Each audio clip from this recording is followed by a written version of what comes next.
talked about wanting the offense to be a little more consistent yesterday. Just how encouraging was that today? It was good. I mean, I think, we kind of spread it around evenly.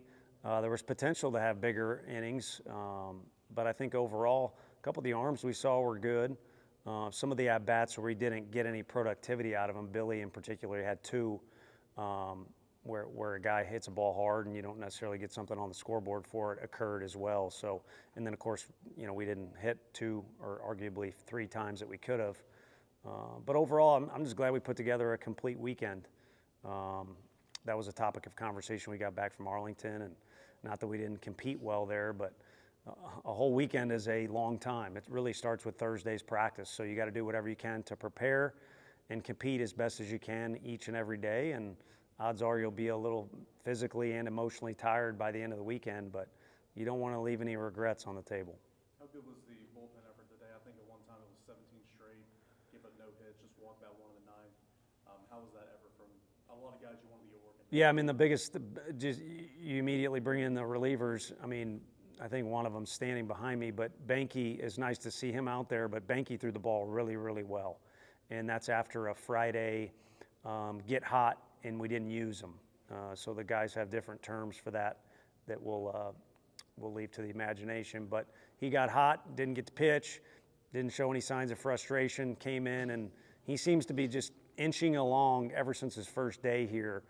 He's come a long way, but it's taken every single day. He's inched along, and I kind of enjoy that. I know we got the portal and all that stuff, but I enjoy that deal with this job more than anything, where you see a guy who commits to you, stays hungry, so he's better when he shows up on campus and when he committed, and then progresses daily while he's here. How big of a difference have you seen from him since coming back from Christmas break? Banky? Oh, I'm sorry, Snead. Snead? Yeah, I guess he threw pretty well in relief too, but we kind of expect that. With him, it's been the off-speed's been better, and the maturity and kind of the presence has been better. So you guys are, again, working hard to follow our team, and you've seen as many outings, so you probably see that progression more drastically than I do, and can maybe even put words better to it than I can. But two things we've harped on with him when we have our meetings and things like that, and share things with the kids they need to improve upon is, if he can add off speed to a fastball at what it's at, it can create a mess for the hitter. And then overall presence, demeanor, composure, anything that goes under that entire umbrella is so big in these games, in an SEC park, which Arlington is bigger than an SEC park. And, if we're fortunate enough to play in Hoover and then every SEC park, including ours, it's a big stage. There's a lot going on for these kids. Would you have liked to stretch out Xander a little more if there wasn't a run rule, and what was the difference for Yeah, no, we had, I guess you got his back since he's standing behind mine, but, he threw the ball as well as he did the last hitter. And so since he is paying attention here, our guys need to come out of the gate ready to face that first hitter, especially if you come out of the bullpen. Everybody knows that. You need to be ready from that first pitch on.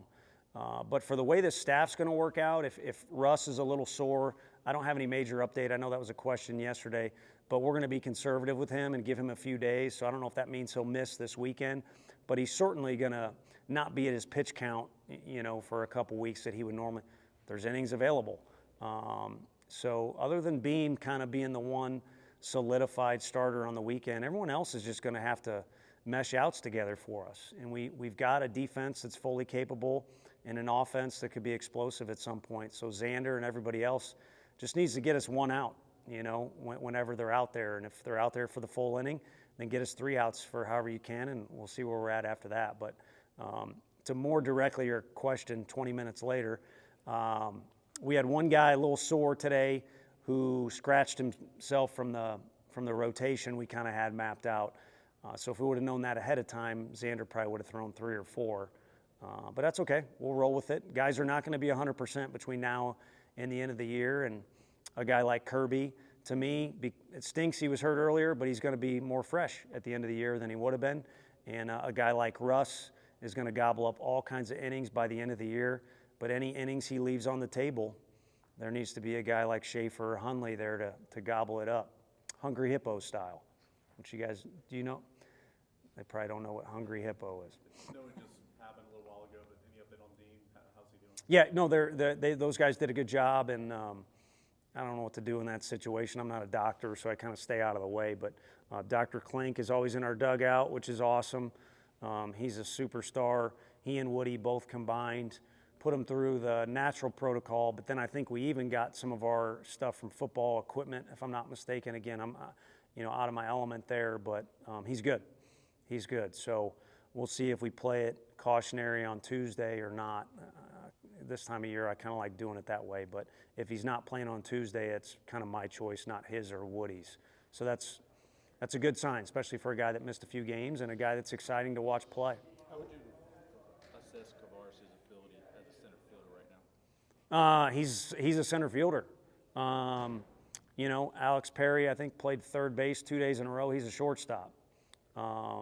So I think at our level, it makes you feel comfortable that you got a few guys that can do it in center. And then this is by far the most amount of guys that we have that can play shortstop at our level. I'm not a pro scout. I think I chimed in one time trying to help Coach Bonfield get drafted, and somebody lost their mind. So I honestly don't know how those guys do their job, cover all those players in the country, and now it's only 20 rounds. But I do know this, and this could help a kid out there that was like me. I wasn't good enough. I was always wondering, how good am I? What can I do? If you are out there every day, they're going to draft you whether or not they think you can catch, or whether they think you can play short, or whether they think you are a center fielder.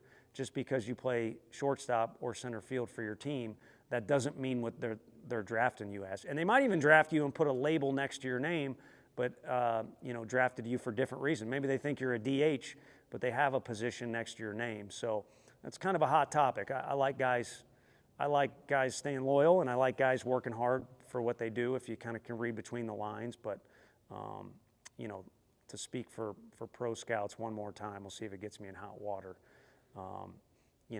Just because you play shortstop doesn't mean they think you're going to play shortstop for any given team. The Mets, I think we can all be fans for the Mets for a little bit because of Tidwell and Gilbert, so you might have to change your mind. What did you think of the weekends overall for Dalton and Robin? Really good. Really good to kind of get settled and start to show that they can play a variety of positions. Outfield is fairly new to both of those guys.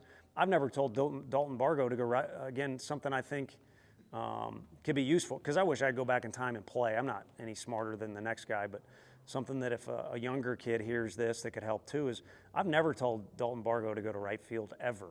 And he goes out there and runs around like a maniac in BP, and he looks pretty good out there. We've had him in left. So we kind of talked about it as coaches. First opportunity we get, let's put him out there.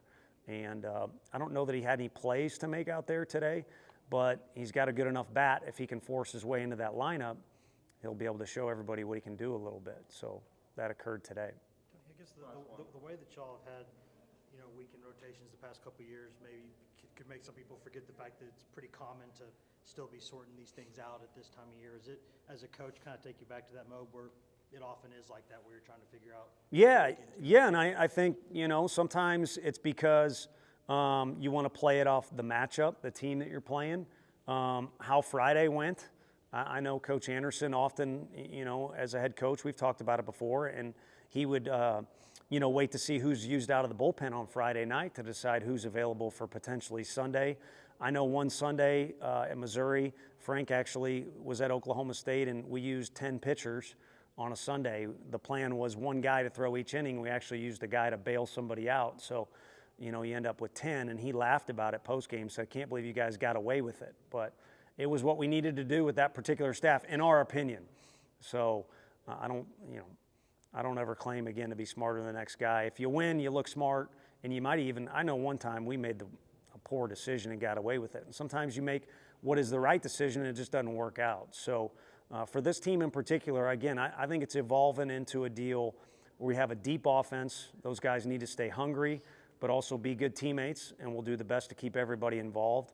And then with the pitching staff, we've got a solid starter that has been the most stable guy probably we've had ever here. You kind of know exactly what you're getting, like Sean Hunley when he used to pitch for us. And I'm talking about Drew Beam. And the rest of the guys need to just be ready to go when their name is called.